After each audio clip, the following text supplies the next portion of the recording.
जब तुम्हारा दिल किसी के गले लग के रोने को चाहे तो कुरान को गले लगा लेना।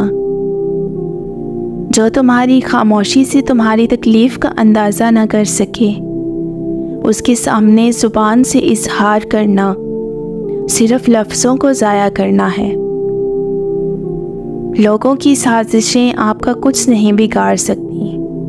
कुरान कहता है तुम्हारा रब बेहतरीन चाल चलने वाला है। और फिर अल्लाह ने फरमाया, ए मूसा, मैं औलाद के ज़रिए बेटी भेजता हूँ जब मैं बेहद खुश होता हूँ। हम नौकरी की लालच में बहुत सारी किताबें पढ़ लेते हैं, लेकिन जन्नत की लालच में कुरान करीम नहीं पढ़ते।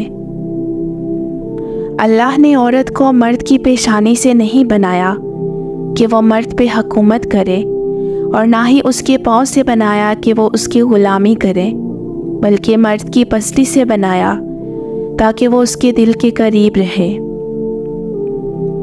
बिन्ते हवा मोहतात रहा करें। इब्ने आदम इतने फरमाबरदार हैं कि मोहब्बत अपनी मर्ज़ी से करते हैं, पर निकाह वालिदैन की मर्ज़ी से करते हैं। औरत के लिए बेहतरीन ज़ेवर पर्दा है, और पर्दादार औरतें जन्नत में मेरी बेटी फ़ातिमा के साथ होंगी। जिनके आने पर कायनात खड़ी हो जाए उन्हें मोहम्मद कहते हैं, और जिनके आने पर मोहम्मद खड़े हो जाएं उन्हें फ़ातिमा कहते हैं। कमज़ोर से कमज़ोर औरत भी ताकतवर हो जाती है जब उसे इज़्ज़त देने वाले मर्द का साथ मिल जाता है। थक गए हो, देखो परेशान मत होना। वो अपने बंदे को मुसलसल तकलीफ़ में नहीं रखता। राहतें जल्द नसीब होंगी इंशाअल्लाह।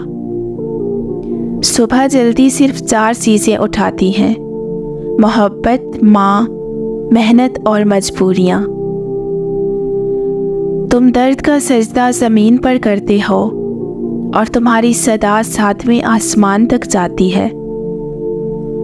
हमेशा बोलना नहीं पड़ता, तुम्हारे आंसू भी अल्लाह से बातें करते हैं। सर झुकाने की खूबसूरती भी कमाल की होती है।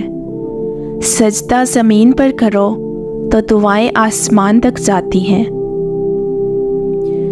परेशानियां तो 1000 हैं, लेकिन सुकून देने वाला सिर्फ मेरा अल्लाह है। सुकून पता है क्या है? अकेले बैठकर अल्लाह से बातें करना। परेशान ना हुआ करो, अल्लाह है ना। दुनिया को सच्चा होने की दलील मत दो, बस यही सोच रखो कि अल्लाह सब जानता है। सबसे खूबसूरत एहसास ये है कि वो दुआ हकीकत बन जाए जो आप और अल्लाह के दरमियान थी। मैंने यकीन के हर दर्जे पर अपने अल्लाह को पाया है, अल्हम्दुलिल्लाह। और बेशक अल्लाह का साथ सबसे बेहतरीन साथ है। मतलूब हमेशा साकित होता है, तालिब ही उसकी गिर्द घूमते हैं। अल्लाह का शुक्र अदा किया करो। कुरान पाक भी अल्हम्दुलिल्लाह से शुरू होता है। यकीन करें कि अल्लाह के सिवा हर सहारा आर्जी है।